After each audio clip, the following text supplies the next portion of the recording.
Juan Carlos es profesor, escritor de temas filosóficos y trascendentales, es doctor y premio extraordinaria en la licenciatura de Filosofía y Ciencias de la Educación por la Universidad de Valencia. Y la verdad es que yo personalmente, cada vez que he asistido a una de sus conferencias, siempre me he quedado con ganas, con lo cual este año pues, nos alegra muchísimo que haya dicho que sí cuando le hemos invitado. Lleva bastantes años ejerciendo la docencia y otros cuantos escribiendo desde el punto de vista de su especialidad, que es la filosofía, y es experto en temas como ética, totalitarismo, violencia sexista, transexualidad y docencia, por supuesto. Ha escrito diversos libros y publicaciones sobre todos estos temas y bueno, la verdad es que buscas en Google y enseguida te aparece su nombre y ligado a un montón de editoriales que podéis adquirir sus libros. Y hoy viene a compartir sus experiencias con nosotros con la ponencia Los valores de la vida, autorrealización y trascendencia. Así que bienvenido y muchísimas gracias por acompañarnos de nuevo y que no te hayas aburrido de nosotros. No. Bueno, muchas gracias. Buenas tardes a todos y a todas. Un placer para mí poder compartir ideas y experiencias en torno a ese proceso de convertirse en persona que está asentado en valores y en dos elementos fundamentales como son la trascendencia y el autodistanciamiento, como iré poco a poco desilvanando. De todos modos, he venido con la intención de contaros cuentos, porque al final, después de muchos años leyendo sesudos libros filosóficos y no entendiendo casi nada entre nosotros, con los cuentos uno se maneja mucho mejor y llegas a la entraña humana quizá mejor que con grandes reflexiones. De ahí las parábolas que encontramos en el Evangelio, por ejemplo. Y es que estoy convencido de que una de las hebras principales de nuestro ser, de ser humanos, de nuestra esencia fundamental, la constituyen los relatos, sean cuentos o sean narraciones breves. Y no creo que sea una hebra menor de este tejido especial que conforma, que da forma a los seres humanos. Es por ello que, al igual que en el silencio esperan todas las melodías, que decía Beethoven, en nuestro corazón esperan todos los relatos. Dicho de otro modo, los relatos, al igual que aquel arpa del poeta, dormida en el ángulo oscuro, esperan ser contados. Desde ellos se puede reivindicar la ternura y el cuidado como bien común. Son las razones que el corazón entiende precisamente. Porque burlando a la razón formal, a la razón más filosófica, a la razón más seca, el cuento, la narración, usa con naturalidad la razón cordial, valiéndose de ella para hacer un guiño a esa primigenia intimidad de las personas, abriéndoles el corazón y dejando salir sus males. Por eso el cuento es terapéutico. Terapéutico procede del griego terapeuyen, que significa cuidado. Los cuentos nos cuidan. El relato no cura, pero sí sana. La curación viene de fuera, la sanación viene de dentro. Si nos sana, nos salva, porque moviliza los recursos naturales de que disponemos, recursos de los que la naturaleza humana nos ha dotado suficientemente. Efectivamente, el relato desbloquea y abre caminos, y si pienso en él como un modo o medio terapéutico, habré de decir que, lejos de dejar expuesta a la persona que sufre, el cuento le permite explorarse, hallar de forma suave, secreta, con anchura. Pensad que la angustia es angostura, es estrechez, el cuento nos da anchura. Pues nos ayuda a descubrir lo oculto, lo misterioso y lo enigmático en su ser, o lo que es igual, facilita el hallazgo de lo cubierto en nuestras entrañas, en las profundidades, precisamente descubriéndolo, desvelando, hallando la verdad, que en griego es aletheia, que significa descubrir, quitar eso que está cubierto, pues uno de los accesos a esa realidad, quizá el mejor, son los relatos. Por eso vengo a contaros 7 relatos, aunque ahora en la introducción pues tenga que justificar un poco por qué. El relato, en fin, facilita el gesto y giro interpretativo que toda persona necesita cuando no sabe qué le ocurre realmente, a qué atenerse o cuando se siente perdida. No es así extraño que el relato proceda de Oriente, cuyos avances técnicos sobresalientes han sido en lo mental y no en lo mecánico. En Occidente hemos avanzado en la tecnología mecánica. En Oriente han avanzado en la tecnología mental y espiritual. Y ahí hay un cambio, digamos que importante a la hora de entender cómo nos relacionamos las personas. Ya lo decía Ortega y Gasset en los años 30 en una obra muy importante, aunque muy breve, Meditación de la técnica. Si el relato tuviese un representante en algo así como una especie de consejo vital, vitalísimo diría yo, ante una angustia existencial, seguramente se parecería bastante a aquellas palabras de Juan Ramón Jiménez cuando pedía a quien leía: no corras, ve despacio, que a donde tienes que ir es a ti solo. Ve despacio, no corras, que el niño de tu yo, recién nacido eterno, no puede alcanzarte. Por tanto, la lectura tranquila, sosegada, serena, el cuento que es contado de forma tranquilo y sosegado, llega a nuestras entrañas porque esa es su misión.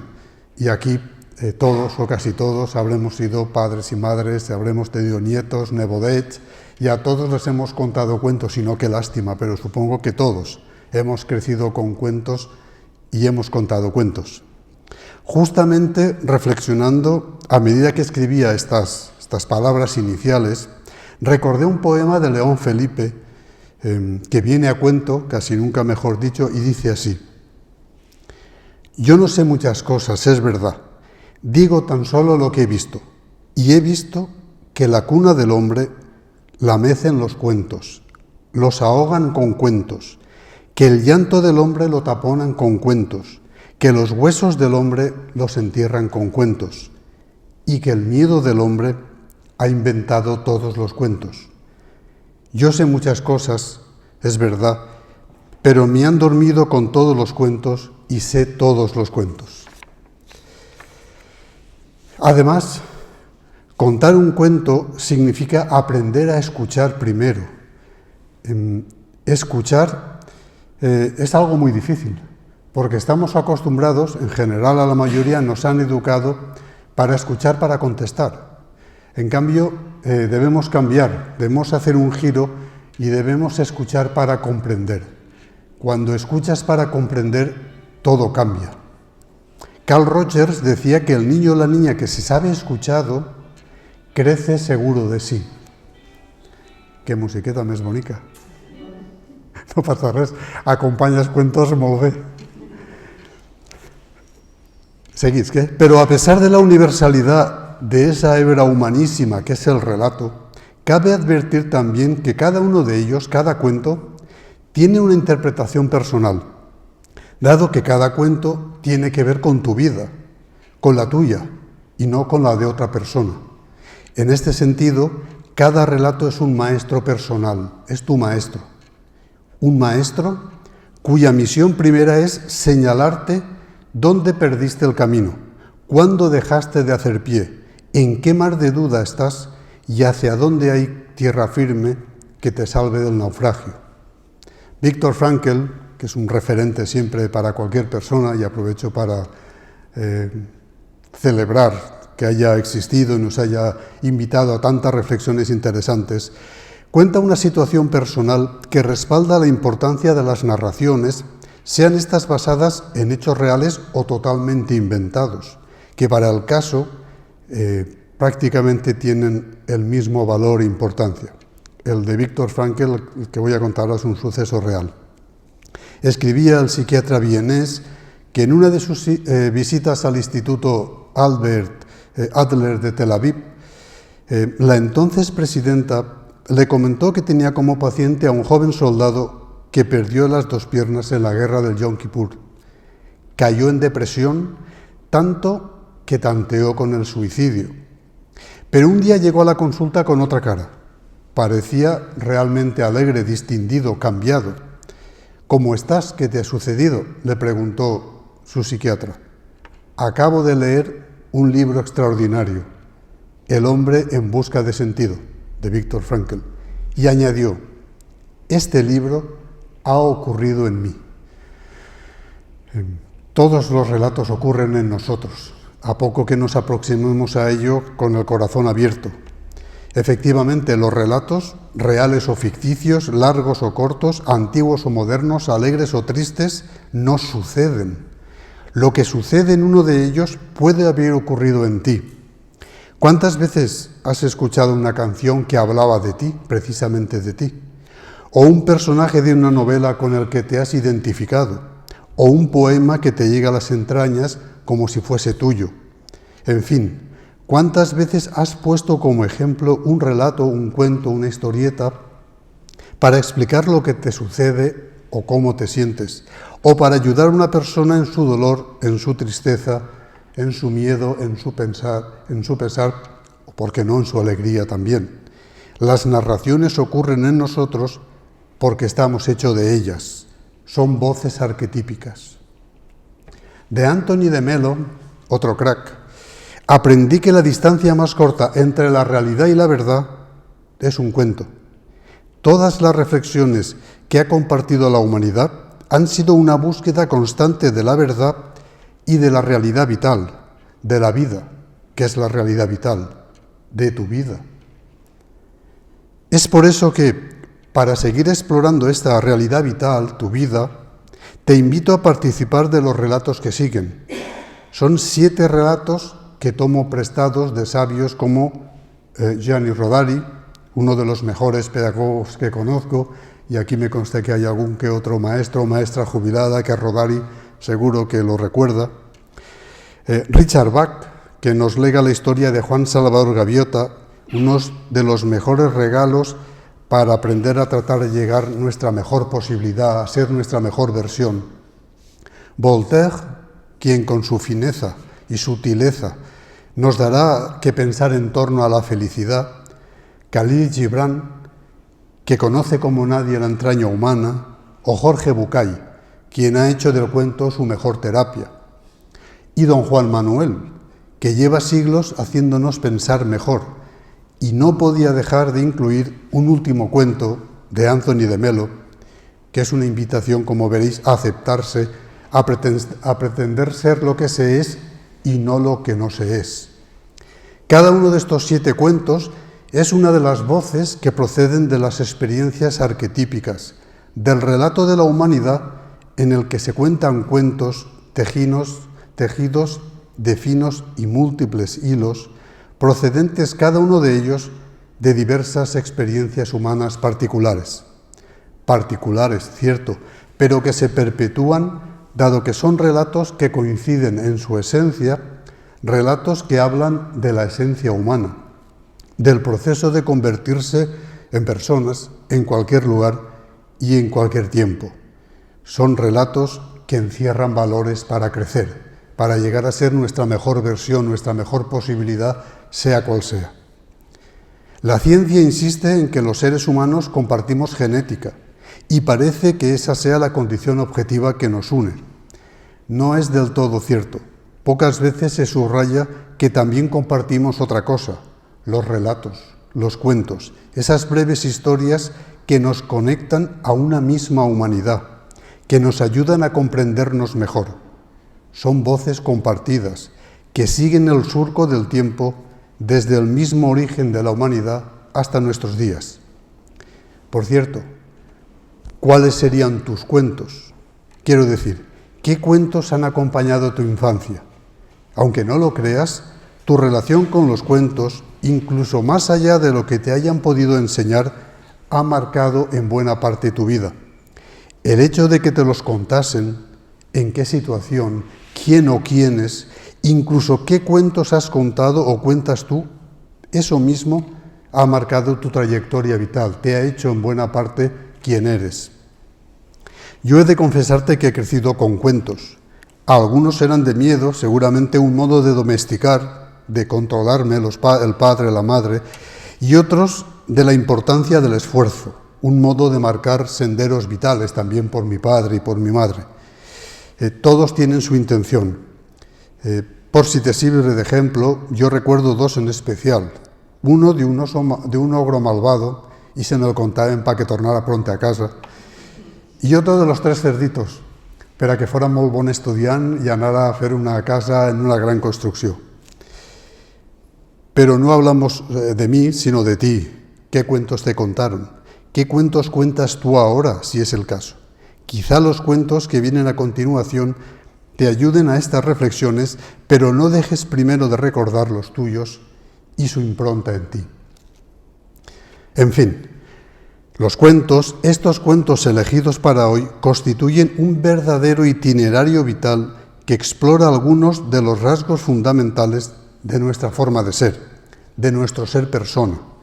Todos ellos esconden alguna lección, algún valor, que cada uno de nosotros o nosotras tendrá que descubrir y, sobre todo, sentir cómo impactan nuestras entrañas, en nuestro corazón. Quizá hoy, quizá ahora no, pero hay que darles un poco de tiempo para recuperarlos, porque los cuentos forman parte de nuestro ser. Hemos crecido con cuentos, unos más que otros, unas más que otras, pero en términos generales han formado parte de nuestro ser persona y de nuestra construcción como personas. Empiezo con el primero de los cuentos, en este caso lo adapto de Jorge Bucay, del cuento del elefante. Era un niño pequeño al que le encantaban los circos. Lo que más le gustaba de los circos eran los animales y el animal que más le impresionaba era el elefante.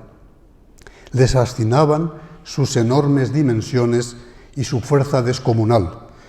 Sin embargo, observaba que después de la actuación y hasta poco antes de volver al escenario, el elefante siempre permanecía atado a una pequeña estaca clavada en el suelo con una cadena que le aprisionaba a una de sus patas. La cadena era gruesa, ciertamente, pero la estaca era un minúsculo trozo de madera clavado a pocos centímetros de profundidad. De hecho, le dejaba perplejo al niño que, no obstante ser un enorme animal capaz de arrancar un árbol de cuajo con su fuerza, también podría tirar de aquel minúsculo tronco y liberarse, pero no lo hacía. ¿Qué lo sujeta? ¿Por qué no huye? Tras preguntarle a sus maestras y parientes, cuenta que la respuesta que le daban algunos era la siguiente: el elefante no escapa porque está amaestrado. Entonces preguntó: si está amaestrado, ¿por qué lo encadenan? Sí que siempre preguntes molt lògiques. La verdad es que no recuerdo haber recibido ninguna respuesta coherente, dice el niño, hasta que alguien le dio una respuesta conveniente y convincente. El elefante del circo no se escapa porque estuvo atado a una estaca parecida desde que era muy pequeño. El niño, al oír aquella respuesta, cerró los ojos y trató de imaginarse al indefenso elefante recién nacido sujeto a la estaca. Seguro que en aquel momento el animalito tiró y tiró tratando de liberarse. Debía terminar el día agotado porque aquella estaca era más fuerte que él. Día tras día volvía a intentarlo con el mismo resultado, y así hasta que un día terrible para el resto de su vida, el elefante aceptó su impotencia y se resignó a su destino. Ese poderoso elefante, hasta ahí el cuento, ahora ve la reflexión, no escapa porque cree que no puede. Tiene grabado el recuerdo de la impotencia que sintió de pequeño. Y lo peor es que jamás volvió a poner a prueba su fuerza. ¿Qué mensaje esconde este relato? Que vivimos con creencias limitantes, que desde niños y niñas y también de adultos hemos ido absorbiendo una serie de ideas que nos limitan, una serie de sensaciones que nos limitan, que en su momento no supimos superar, que se han quedado grabadas, que ahora sí podríamos superar y en cambio no damos el paso. Estamos encadenados a una pequeña estaca, a unos centímetros del suelo, y nos podíamos liberar, pero no creemos que podamos hacerlo ni lo intentamos siquiera. Por eso pregunto, ¿con qué idea o ideas relacionas la historia del elefante? ¿Crees que hay en tu vida alguna estaca, alguna cadena que viene de lejos, quizá de tu infancia, quizá de alguna amarga experiencia no bien resuelta, que te aprisiona, que te limita o incapacita desde entonces? ¿Habrá llegado la hora de dar un fuerte tirón ahora que eres poderosa o poderoso, y liberarte de esa cadena tan realmente débil que te ata al pasado, a la incapacidad, a la limitación de tus posibilidades? Es muy importante que hagamos esta reflexión, que imaginemos al elefante en toda su trayectoria y después suplantemos nosotros al elefante. ¿Qué cadenas me siguen atando, me restan libertad? Porque así lo aprendí, porque así me domesticaron y ahora puedo dar un fuerte tirón y liberarme de ellas. Porque la libertad es un elemento fundamental para crecer como personas, para llegar a ser nuestra mejor posibilidad. Es quizá el valor principal. Otro cuento, en este caso de don Juan Manuel, muy conocido por todas y todos. Don Juan Manuel era sin duda un filósofo terapeuta que, a través de sus relatos, trataba de dar claridad a sus lectores y lectoras para que examinasen libremente sus vidas. Rescato de entre ellos el siguiente, que me parece esencial, porque nuestra vida depende también de saber tomar decisiones en base a buenos criterios, a criterios bien pensados, criterios firmes, criterios personales, no los criterios que otros nos dan, no las incursiones de otros en nuestra vida tratando de manejarla. Eso hay que también tenerlo mucho en cuenta y don Juan Manuel creo que en esta historia nos lo revela con suficiente claridad. La leo. Un día de mercado dijo un padre a su joven hijo que debían ir los dos allí para comprar algunas cosas que necesitaban y acordaron llevar un asno para traer la carga. Ya de camino al mercado, yendo los dos a pie y el asno sin carga alguna, se encontraron con un grupo de hombres que volvían ya del mercado. Cuando, después de los saludos habituales, se separaron unos de otros, los que volvían empezaron a decir entre ellos que no les parecía muy juicioso ni el padre ni el hijo, pues los dos caminaban a pie mientras el asno iba sin peso alguno. El buen hombre, al oírlo, preguntó a su hijo qué le parecía lo que habían dicho aquellos hombres, contestándole el hijo que era verdad, porque al ir el animal sin carga, no era muy sensato que ellos dos fuesen a pie un tan largo recorrido. Entonces el padre mandó a su hijo que subiese en la cabalgadura y siguieron adelante. Así continuaron su camino hasta que se encontraron con otros hombres, los cuales, cuando se hubieron alejado un poco, empezaron a comentar la equivocación del padre, que siendo anciano y viejo, iba a pie, mientras el mozo, que podría caminar sin fatigarse, iba a lomos del asno. De nuevo preguntó el buen hombre a su hijo qué pensaba sobre lo que habían dicho, y éste le contestó que parecían tener razón. Entonces el padre mandó bajar a su hijo y se acomodó él sobre el animal. Al poco rato se encontraron con otros que criticaron la dureza del padre, pues él, que estaba acostumbrado a los más duros trabajos, iba cabalgando, mientras que el joven, que aún no estaba acostumbrado a las fatigas, iba a pie. Entonces preguntó aquel buen hombre a su hijo qué le parecía lo que decían estos otros, replicando el hijo que, en su opinión, decían la verdad. Inmediatamente el padre mandó a su hijo subir con él a la cabalgadura para que ninguno de los dos fuese a pie. Y yendo así los dos, se encontraron con otros hombres que comenzaron a decir que el asno que montaban era tan flaco y tan débil que apenas podía soportar su peso y que estaba muy mal que los dos fueran montados en él. El buen hombre preguntó otra vez a su hijo qué le parecía lo que habían dicho aquellos, contestándole al joven que a su juicio decían la verdad. Entonces el padre se dirigió al hijo con estas palabras: «Hijo mío, como recordarás, cuando salimos de nuestra casa, íbamos los dos a pie y la bestia sin carga, y tú decías que te parecía bien hacer así el camino. Pero después nos encontramos con unos hombres que nos dijeron que aquello no tenía sentido, y te mandé subir al animal, mientras que yo iba a pie. Y tú dijiste que así estaba bien. Después encontramos otro grupo de personas que dijeron que esto último no estaba bien, y por ello te mandé bajar y yo subí. Y tú también pensaste que esto era lo mejor. Como nos encontramos con otros que dijeron que aquello estaba mal, yo te mandé subir conmigo al asno, y a ti te pareció que era ir mejor los dos montados. Pero ahora estos últimos dicen que no está bien que los dos vayamos montados en esa única bestia, y a ti también te parece verdad lo que dicen. Y como todo ha sucedido así, quiero que me digas cómo podemos hacerlo para no ser criticados de las gentes. Dejo el cuento por acabar. ¿Cómo podemos hacerlo para no ser criticados por las gentes?, preguntaba el padre al hijo. Ciertamente, lo que el padre pretendía era que su hijo tomase un criterio sensato y convincente y que dejase de hacer caso de las expectativas de las demás personas, las opiniones de los demás, las indicaciones, etc. En fin, es bueno tener criterio propio. El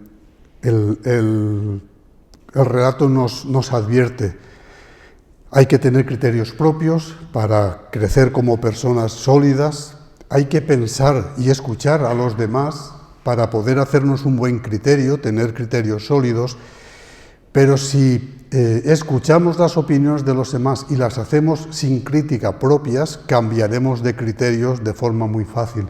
Y eso no nos hace personas de fundamento, eso no nos hace personas fiables, eso nos aleja de una construcción de nuestra persona elaborada a base de valores, a base de tener un criterio sólido que nos deje avanzar con fluidez, con sensatez. No son pocos los alumnos jóvenes que tengo yo que tienen una falta de criterio extraordinaria, que tienen que ir trabajándosela y tienen que ir cayendo en la cuenta de que no pueden ir haciendo caso a lo que dicen sus padres, sus amigos, los profesores, los vecinos, sino que tienen que detenerse a pensar por ellos mismos de todo aquello que les dicen, qué creen que es más sensato. Porque ir circulando por la vida, como el padre, el hijo y el asno, cambiando de criterio a poco que les dijesen lo contrario, les criticasen, parece que va más bien a desorientar que a hacer circular una vida que sea sólida, que sea sensata. Por eso pregunto, ¿en algún momento te has decidido o te pareces al Hijo? Si no es el caso, aciertas. Si te pareces, aunque sea un tanto, es el momento ideal para concienciarte de la importancia de tener criterios propios y, por supuesto, de no tratar de satisfacer la expectativa o capricho de lo demás. ¿Cuánta vida perdemos intentando satisfacer las expectativas de los demás, los caprichos o deseos de los demás? Está bien atender a los demás, pero el criterio ha de ser propio, porque es la única forma de tener aquello que realmente o aquello con lo que realmente hemos nacido o para lo que hemos nacido, tener una identidad propia. Eso no significa no escuchar, como os decía, lo que otras personas te puedan sugerir, pero tú decides siempre porque es tu vida. Y esto no es egoísmo, esto es inteligencia. Inteligencia, intelligere, es elegir entre, saber elegir entre. Y esa elección entre las distintas opciones, porque tienes un buen criterio, es lo que nos hace elegantes. Elegantes no porque vayamos bien vestidos. Elegante viene de aquel que sabe elegir. La elegancia es la buena elección. Y no hay buena elección si no hay primero un criterio sólido, pensado, macerado, expuesto a la crítica, pero a su vez ganado a pulso porque viertes tu inteligencia en él. Y eso es fundamental para que la construcción de nuestras vidas, independientemente de si somos niños, adultos, jóvenes o muy mayores, no tengamos que estar atentos a ellos, porque en cualquier edad los criterios son fundamentales. Un tercer cuento, en este caso de Richard Bach, Juan Salvador Gaviota, que seguramente todos y todas conocéis y habéis leído, y es de una solera extraordinaria. Llegar a ser el que eres, llegar a ser tu mejor versión o posibilidad, eso es lo que nos intenta transmitir Richard Bach. Este es el imperativo vital de salvación, llegar a ser tu mejor versión. A eso estamos llamados todos los humanos, pero los cristianos en particular, empujados por el viento del Evangelio. Sería bueno plantearnos en serio, si deberíamos seguir el mandato del poeta griego Píndaro cuando pedía que integrásemos en nuestra alma aquello de soy el que tengo que ser. Esta expresión, que no es más que la idea del proyecto vital, del proyecto de vida, tiene al menos 3 sentidos. El proyecto de nuestra vida como un programa de vida. Este programa de vida hace referencia a mi individual sistema de preferencias, de amores y de odios, que determina por adelantado el perfil de mi existencia en el mundo, mi trayectoria vital con todas sus facetas, con las aficiones, con los afectos, con la profesión que tengo o he tenido. En este sentido, en tanto que proyecto, soy el que todavía no se ha realizado. A partir de cierto momento de la vida, he de haber alcanzado ese perfil. A nuestras edades, ese proyecto ya tiene que tener un perfil claro.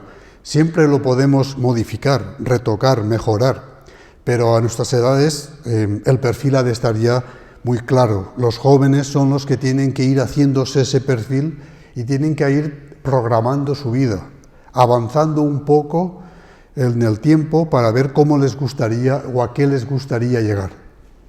En segundo lugar, el proyecto, ese proyecto de ser quien eres, proyecto como proyección sobre las circunstancias. Se trata del empuje para la realización de mi programa de vida, que requiere esfuerzo para llevarlo a cabo. En este caso, yo soy el que lucha, o el que ha luchado y lo sigue haciendo, para realizarme como persona. Aquí todos tenemos una edad de haber luchado ya para realizarnos como personas, pero seguimos en esa brecha, porque hasta el último minuto de nuestras vidas, nuestro proyecto de vida está todavía por hacer, por terminar, y eso es una maravilla porque para ello necesitamos ilusión, que no son pocas alas las que nos dan. Y finalmente, proyecto como vocación. Este último es el sentido más radical y más importante. Soy lo que exige ser realizado. Daos cuenta de la expresión, lo que exige ser realizado. Es un llamamiento que podrá ser respondido o no por mí, pero su voz es potente e inexorable. De hecho, si no seguimos esa voz, probablemente acabaremos siendo infelices. Esta vocación es un llamamiento que nos llama, que nos solicita, que nos exige. Mal si no atendimos esta llamada, porque solo estaremos enteros, solo tendremos entereza, solo mantendremos nuestra integridad si respondemos a tal llamamiento. Por eso es una especie de voz insonora que en el fondo de nuestra persona nos grita instándonos a ser de una cierta manera. La vocación es el imperativo interior que señala lo que tienes que ser, por lo tanto, lo que tienes que hacer para ser auténtico, para ser tu auténtico yo. La infelicidad viene por ahí, cuando no hay una coincidencia en nuestro proyecto o vocación y lo que estamos haciendo, lo que estamos desarrollando. Hay que ir juntando las dos líneas si las tenemos muy separadas, porque si no, la felicidad no aparecerá en nuestras vidas. Porque, como sabéis, la felicidad no se busca. La felicidad te encuentra cuando tú estás realizando un proyecto de vida en el que los valores fundamentales se desarrollan y, entre ellos, obviamente, tu vocación. Serás lo que tengas que ser o no serás nada, le decía José de San Martín a su sobrina en una de sus conocidas cartas. Y creo que va por ahí, aunque quizá con no tanta vehemencia. Serás lo que tengas que ser o no serás nada. Impresionante, pero da un poco de miedo. Yo modero un poco la expresión. De lo que se trata es de animarnos con energía a buscar el camino propio, a renunciar a las expectativas de las otras personas como si fuese una obligación ser cumplidas, a dejar de ser obedientes. Es curioso porque suelen educarnos en la obediencia y deberíamos o deberían habernos educado en la desobediencia. Uno de los referentes principales para mí en muchas cosas, pero desde luego en este educar para la desobediencia es el propio Jesucristo. Si leemos el Evangelio desde ese punto de vista, es un desobediente. Y eso es lo que le hace extraordinario también como persona, como mínimo como persona. Precisamente esto, el ser desobediente, el esforzarse por llegar a su mejor versión, el buscar su vocación como aquello que tiene que ser, que le empuja a ser, que le empuja a ir más allá, es lo que le pasaba a Juan Salvador Gaviota. Y paso a leeros un fragmento de este extraordinario libro de Richard Bach. Dice así: amanecía y el nuevo sol pintaba de oro las ondas de un mar tranquilo. Un pesquero chapoteaba a 1 kilómetro de la costa cuando, de pronto, rasgó el aire la voz llamando a la bandada de la comida, y una multitud de 1000 gaviotas se aglomeró para regatear y luchar por cada pizca de comida. Comenzaba otro día de ajetreo. Pero alejado y solitario, más allá de barcas y playas, está Juan Salvador Gaviota. No le interesa para nada aquel ajetreo, ni la pitanza ni el pesado aleteo del resto de las gaviotas de su bandada. A él le interesaba su aprendizaje, llegar a volar de la mejor manera posible. Por eso, ahora, a unos 30 metros de altura, bajo sus pies palmeados, alzó su pico y se esforzó por mantener en sus alas esa dolorosa y difícil posición requerida para lograr un vuelo pausado. Aminoró su velocidad hasta que el viento no fue más que un susurro en su cara, hasta que el océano pareció detenerse allá abajo. Entornó los ojos en feroz concentración, contuvo el aliento, forzó aquella tensión un solo centímetro más, encrespándose las plumas, se atascó y cayó. Las gaviotas, como es bien sabido, nunca se atascan, nunca se detienen. Detenerse en medio del vuelo es para ellas vergüenza y un gran deshonor. Pero Juan Salvador Gaviota, sin avergonzarse, y al extender otra vez sus alas en aquella temblorosa y ardua torsión, parando y atascándose de nuevo, no era un pájaro cualquiera. La mayoría de las gaviotas no se molesta en aprender sino las normas de vuelo más elementales, cómo ir y volver entre playa y comida. Para la mayoría de las gaviotas no es volar lo que importa, sino comer. Para esta gaviota, sin embargo, no era comer lo que importaba, sino volar. Más que nada en el mundo, Juan Salvador Gaviota amaba volar. Este modo de pensar, qué bonito es la música para que vole. Ay. Este modo de pensar descubrió no es la manera con que uno se hace popular entre los demás pájaros. Hasta sus padres se desilusionaron al ver a Juan pasarse días enteros solo, haciendo cientos de planeos a baja altura, experimentando el vuelo de la libertad, lejos de la pitanza, de la vida monótona, de la vida de los elementos fundamentales como comer y poca cosa más. No comprendía por qué, por ejemplo, cuando volaba sobre el agua a alturas inferiores a la mitad de la envergadura de sus alas, podía quedarse en el aire más tiempo, con menos esfuerzo, y sus planeos no terminaban con el normal chapuzón al tocar sus patas en el mar, sino que dejaba tras de sí una estela plana y larga al rozar la superficie con sus patas plegadas en aerodinámico gesto contra su cuerpo. Pero fue al empezar sus aterrizajes de patas recogidas, que luego revisaba paso a paso sobre la playa, que sus padres se desanimaron aún más.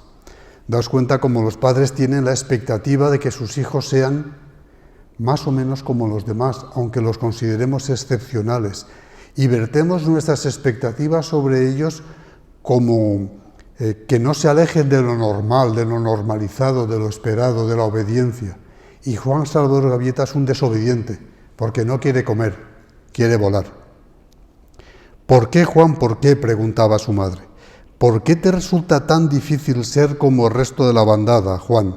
¿Por qué no dejas los vuelos rasantes a los pelícanos y a los albatros? Juan Salvador Gaviota es la historia de un esfuerzo, el de una gaviota por llegar a ser su mejor posibilidad, su mejor versión. Una buena metáfora. ¿Con qué momento de tu vida puedes relacionar este empeño de Juan Salvador Gaviota?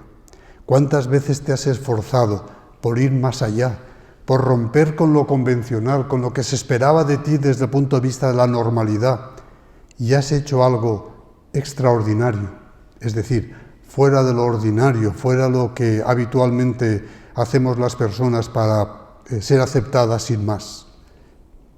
¿Ha habido algún momento o situación que has sentido la incomprensión del resto, de la bandada, de la familia, por ejemplo, por algún propósito personal que era ni más ni menos que un intento de llegar a cumplir con tu proyecto de vida, con llegar a tu mejor versión o a tu vocación personal? ¿Cómo resultó? ¿Cuántas veces has podido romper con la presión de los demás para poder sacar de ti aquella vocación que te empujaba hacia un lugar donde los demás no esperaban o que significaba algo novedoso en el contexto en el que estabas, con la familia en la que te habías criado? ¿Qué puedes aprender de esa situación, quizá para animar a otras personas de tu entorno? Pero cuando no realizamos nuestras vocaciones, vienen las máscaras, como en el siguiente relato de Jalil Gibran. Jalil Gibran nos invita en este cuento, un nuevo cuento, a reflexionar sobre la autenticidad. Daos cuenta que a través de los cuentos vamos tocando los valores más importantes que están en la arquitectura propia de los seres humanos y que consonan con el Evangelio, pero van más allá en el sentido de que son humanos, nos tocan a todas las personas independientemente de nuestras creencias, de nuestras posiciones y disposiciones. Jalil Gibran nos invita a reflexionar sobre la autenticidad o lo que es igual, sobre las falsedades y máscaras con las que en ocasiones nos cubrimos para no desvelar nuestras supuestas debilidades, vulnerabilidades, fealdades, esto es, aquello que no nos gusta de nosotros. Pero con tanta máscara, con tantos roles impersonales, al final nos perdemos. Perdemos nuestra autenticidad, perdemos la figura real de nuestro rostro, de nuestro perfil, de nuestra vida, enmascarada precisamente por el disimulo o el simulacro que esta sociedad de máscaras casi nos acaba imponiendo. Pero siempre nos queda la libertad de volver a ser quienes somos, quienes pretendíamos ser, a aceptarnos, a aceptar los límites de nuestra condición humana y personal. En fin, nos queda volver a nuestra integridad a cara descubierta. Todo un reto, y más en tiempos de virtualidades como el que nos toca vivir. Tienes, pues, a través de este nuevo cuento, la oportunidad para preguntarte cuántas máscaras te poseen, cuántos simulacros has aceptado en tu vida para caer bien, para encajar, para ser valorada o aceptada. Hoy en día, una de las expresiones que más escucho en los jóvenes es «soy insuficiente». Es una expresión terrible, porque les marca para siempre y muchas veces es la que desencadenan las autolesiones, las depresiones, las adicciones, incluso las tentativas de suicidio. Soy insuficiente. Y hay que trabajar mucho esa expresión para quitarle todas las máscaras que suponen. ¿Qué es ser insuficiente? ¿Por qué te sientes insuficiente? ¿Qué máscaras necesitas para sentirte suficiente? ¿Cómo no te valoras suficientemente? Son preguntas muy importantes que nos podemos hacer nosotros desde luego, pero que podemos hacer a los jóvenes de nuestro entorno, a los niños y a las niñas también, sea nuestro entorno familiar, nuestro entorno profesional. En definitiva, estar al tanto, porque creo que esta nuestra es una de las juventudes que más sufre y más va a seguir sufriendo. Tienen menos referentes que nosotros y eso les quita posibilidades. Por eso esa sensación de soy insuficiente, que tantas veces estoy escuchando en los últimos 10 años sobre todo. Si no tienes máscaras que te acompañen, enhorabuena. Si las tienes, aquí tienes un tiempo de reflexión para poder descubrirte finalmente y mostrarte naturalmente. El loco de Gibran tuvo bastante máscaras, hasta 7, y os leo el cuento. Me preguntáis cómo me volví loco. Así sucedió. Un día, mucho antes de que nacieran los dioses, desperté de un profundo sueño y descubrí que me habían robado todas mis máscaras, las 7 máscaras que yo mismo me había confeccionado y que llevé en 7 vidas distintas. Corrí sin máscaras por las calles atestadas de gente gritando: «¡Ladrones, ladrones, malditos ladrones!». Hombres y mujeres se reían de mí, y al verme, varias personas llenas de espanto corrieron a refugiarse en sus casas. Y cuando llegué a la plaza del mercado, un joven, de pie en la azotea de su casa, señalándome, gritó: «¡Miren, es un loco!». Alcé la cabeza para ver quién gritaba, y por primera vez el sol besó mi desnudo rostro y mi alma se inflamó de amor al sol, y ya no quise tener máscaras. Y como si fuera presa de un trance, grité: «Benditos, benditos sean los ladrones que me robaron mis máscaras». Así fue que me convertí en un loco, y en mi locura he hallado libertad y seguridad, la libertad de la soledad y la seguridad de no ser comprendido, pues quienes nos comprenden esclavizan una parte de nuestro ser. Pero no dejéis que me enorgullezca, porque entonces perderé mi seguridad y no quiero perderla. Ni siquiera el ladrón encarcelado está a salvo de otro ladrón. ¿Cuántas máscaras nos poseen? ¿Cuántas máscaras has necesitado para presentarte en sociedad? ¿Cuántas máscaras para ser aceptado o aceptada, para no ser criticado o criticada, para no romper con algo que no querías romper, y te has puesto una máscara, la máscara de la bondad, pero que no te nacía, de la serenidad, pero que no tenías, de la rabia, que quizá podías haber dominado más? ¿Cuántas máscaras? El loco, ese gran cuerdo que decide aceptarse y no enmascarar su vida, quiere despertar en cada uno de nosotros. Cada uno tenemos al loco de Jalil Gibran, que quiere que nos quitemos las máscaras y nos presentemos como somos. No pasa nada. Y quiere despertar porque la máscara es una incomodidad cuando queremos actuar con naturalidad. Cuando nos devolvemos a la naturalidad, lejos de tópicos o convenciones, de roles que debemos interpretar, de modas, modos y costumbres que seguir. Es entonces cuando nos da el sol, la verdad, la belleza y el bien. Recordad el símil de Platón, uno de los primeros grandes filósofos. Como sabes, que ilustra la condición humana en el conocido y apreciado mito de la caverna, lectura sobre la que, por cierto, vuelvo muchas veces porque es, seguramente, la mejor explicación sobre la naturaleza y la condición humanas. O vivimos auténticamente, y eso significa librarnos de ciertas cadenas, como el elefante, y tener el arrojo de buscar nuestra libertad sin máscaras ni mascaradas, como el loco de Jalil Gibran, o permaneceremos esclavos de las modas, de los caprichos, de nuestros miedos, de nuestras creencias limitantes, de las inseguridades o de las expectativas de los demás, que todas y cada una de ellas nos atenazan, nos atan. Así las cosas, ¿qué máscaras crees que te poseen, que te esclavizan o te inautentifican? ¿Cómo podrías deshacerte de ellas? Hace falta valentía y audacia, pero creo que el riesgo merece la pena. ¿Te imaginas sin máscaras, sin tener que disimular, sin tener que decir cosas que no quieres, pero que vienen socialmente impuestas? ¿Te imaginas conocer, pero de verdad, a cada persona porque también se ha despojado de sus máscaras? Lo peor de las máscaras, a mi entender, no es el engaño que crean y perpetúan, es el sufrimiento que realmente esconden.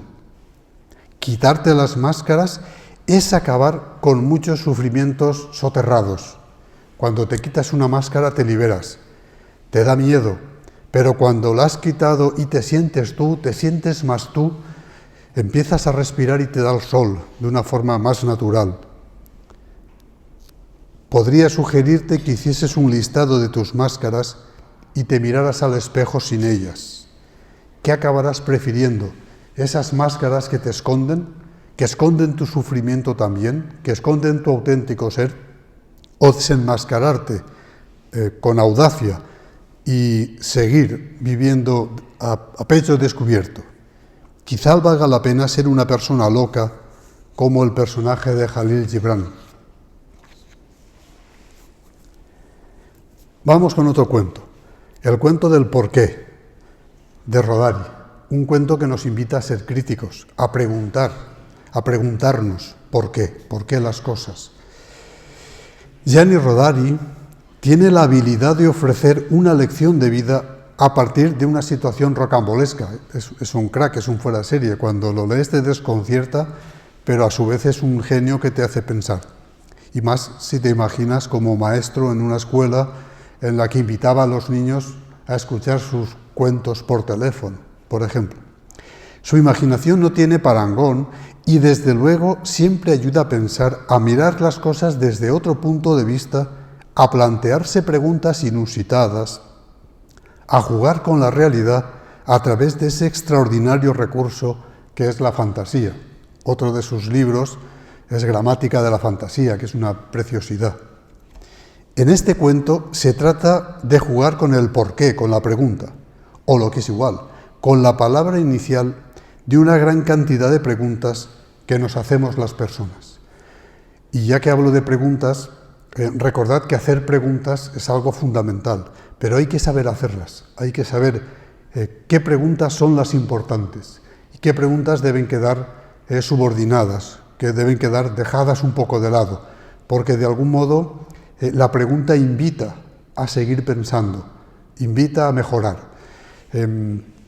Una pregunta acertada es, ante una persona disruptiva, una persona agresiva, ¿eso que has hecho o eso que has dicho te hace mejor persona? Esa es una pregunta acertada porque descoloca. Otra pregunta acertada que lo cambia todo es cambiar. ¿Qué espero yo de la vida por qué espera la vida de mí? Cuando hacemos ese cambio, nuestra vida cambia también. ¿Qué espero yo de la vida? Es una buena pregunta, pero necesita una pregunta anterior que es prioritaria y principal. ¿Qué espera la vida de mí? Porque cuando nos contestamos a esta pregunta hay muchas cosas que cambian y mejoramos. Y una última pregunta.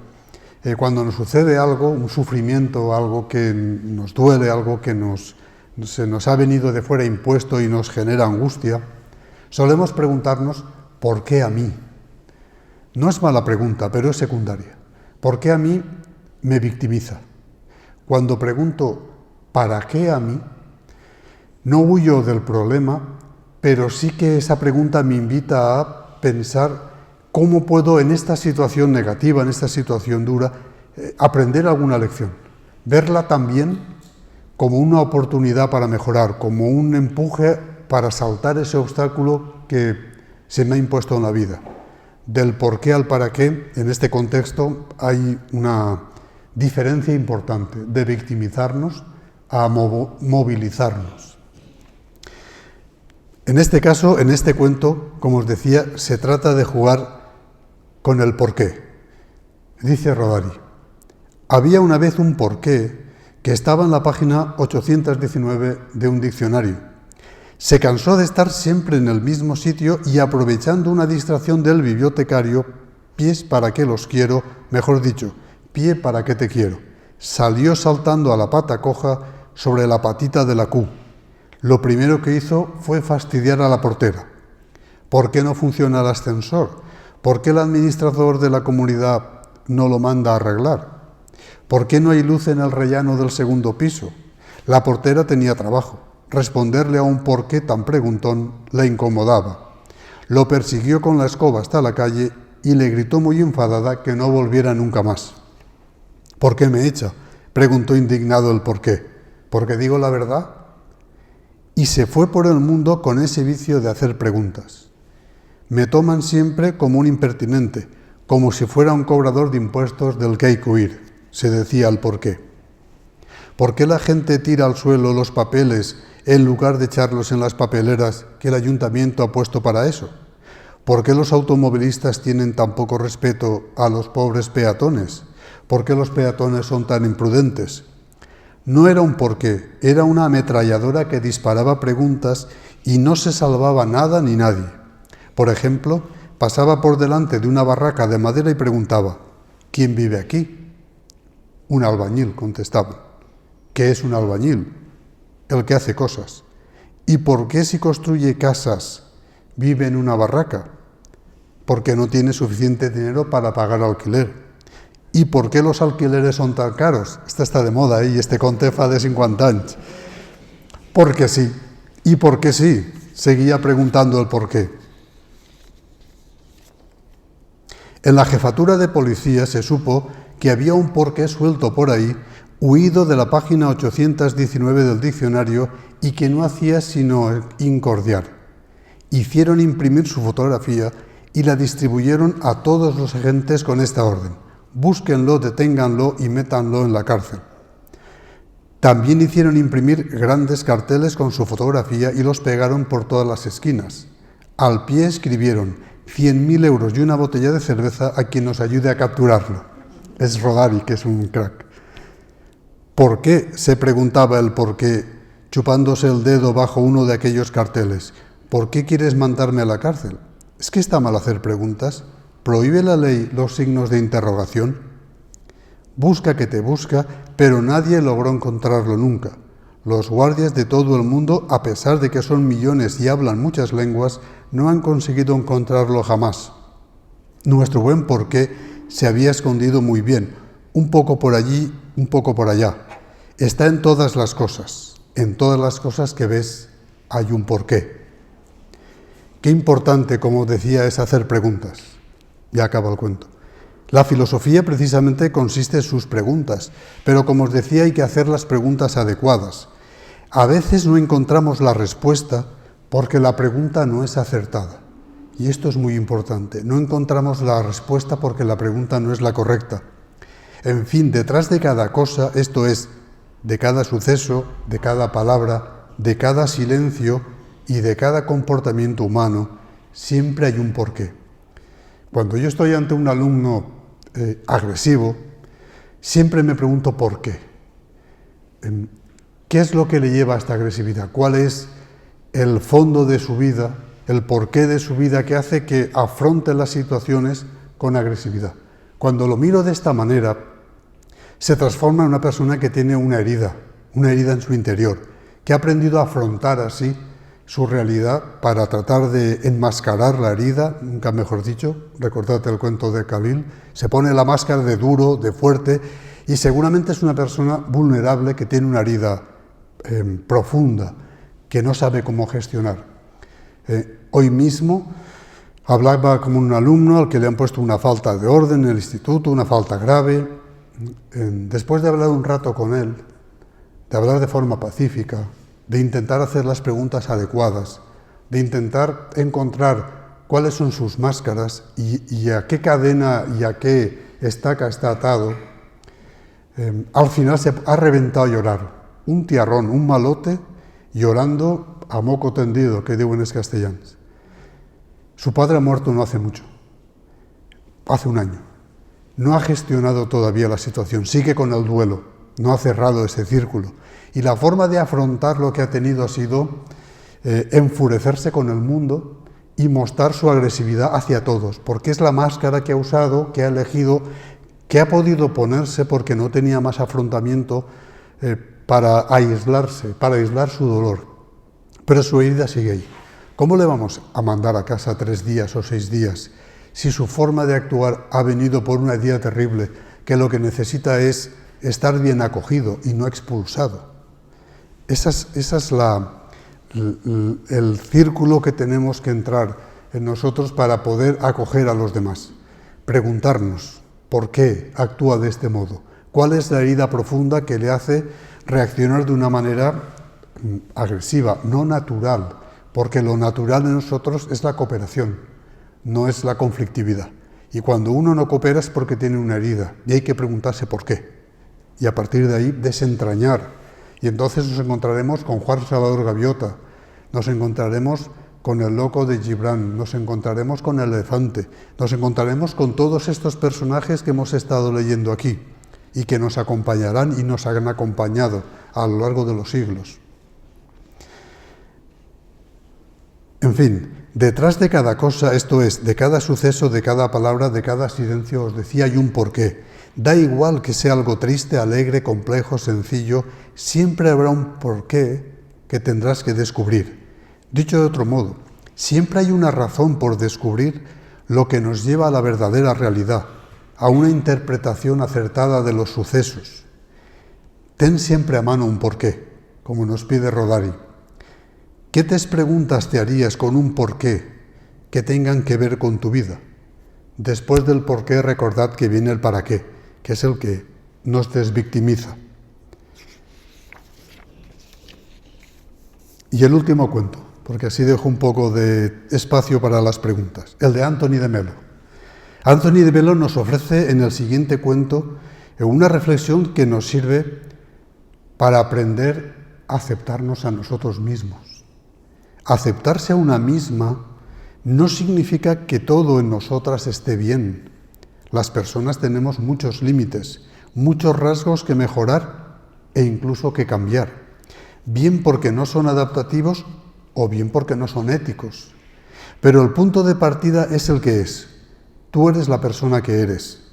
A partir de ese conocimiento y aceptación viene la responsabilidad de crecer, de tratar de llegar a ser nuestra mejor posibilidad o versión, como tantas veces he mencionado aquí, de realizarnos y trascendernos en conexión con los valores básicos que también hemos ido aprendiendo aquí. Un último detalle, obvio para ti. Aceptarse no es resignarse, es reconocerse e ir de camino hacia una versión tuya más aceptable todavía. En eso consiste crecer. Pero ciertamente la tentación de no aceptarse es lamentablemente habitual en no pocas personas. Alertar sobre ello e invitar a aceptarse como punto de partida es la intención del cuento de Anthony de Melo, o al menos la interpretación que yo tengo de este relato, porque recordad que os decía al principio, cada uno tiene su interpretación del relato. Cada uno tiene que ver cómo repercute y vibra sus entrañas al oído de cualquiera de los relatos que existen y de estos en particular que nos han acompañado esta tarde. Dice así: los animales del bosque se dieron cuenta un día de que ninguno de ellos era el animal perfecto. Los pájaros volaban muy bien, pero no nadaban ni escarbaban. La liebre era una estupenda corredora, pero no podía volar ni sabía nadar. Y así todos los demás. ¿No habría una manera de establecer una academia para mejorar la raza animal? Dicho y hecho. En la primera clase de carrera, el conejo fue una maravilla y todos le dijeron o le dieron sobresaliente. Pero en la clase de vuelo subieron al conejo a la rama de un árbol y le dijeron: «Vuela, conejo». El animal saltó y se estrelló contra el suelo con tan mala suerte que se rompió 2 patas y fracasó también en el examen final de carrera. El pájaro fue fantástico volando, pero le pidieron que escarbara como el topo. Al hacerlo, se lastimó las alas y el pico y en adelante tampoco pudo volar, con lo que no aprobó la prueba de excavación ni llegó al aprobadillo en la de vuelo. Comenzámonos. Un pez debe ser un pez, un estupendo pez, un magnífico pez, pero no tiene por qué ser un pájaro. Un hombre inteligente debe sacarle punta a su inteligencia y no empeñarse en triunfar en deportes, en mecánica y en arte a la vez, porque, en fin, solo cuando aprendemos a amar en serio lo que somos, seremos capaces de convertir lo que somos en una maravilla. Fíjate bien en el colofón del cuento. Solo cuando aprendamos a amar en serio lo que somos, seremos capaces de convertir eso que somos en una maravilla. ¡Qué bonito! Si cada uno de nosotros, porque cada uno de nosotros de hecho tiene virtudes, las reconocemos y las llevamos a su máxima posibilidad, ¡qué maravilla! En vez de empeñarnos en ser lo que no somos o intentar cosas para las que no estamos hechos. Esa es una de las lecciones fundamentales que debemos aprender y debemos transmitir a nuestros hijos e hijas, a nuestros nietos y nietas, a todo aquel que esté en nuestro entorno. Yo veo sufrir mucho al alumnado de segundo de bachillerato, por ejemplo, intentando llegar a unas notas para las que su preparación o sus capacidades no les van a llevar. Y entonces entran en depresiones, en frustraciones y también en autolesiones, cosa que cada vez o sabemos más porque se descubre o está más en boga, pero que es cruel y es durísimo. El reto del cuento no es solo llegar a ser nuestra mejor posibilidad desde la aceptación de lo que ya somos, también nos invita a aceptarnos para contemplar la maravilla que somos, lo cual no significa brillar en todo, sino descubrir en qué destacamos, porque todas las personas, como os decía, destacamos en algunas cosas y en otras solo tenemos un aprobadillo, y bien está. Sin resignarse, hay que descubrir las dotes, las competencias que tenemos, las virtudes que tenemos. Y esa es la práctica filosófica que debemos hacer. Descubrir y anotar nuestras dotes personales, aquello en lo que eres competente, aquello que se torna una maravilla a pesar de los defectos que también tenemos y hemos de aceptar con naturalidad.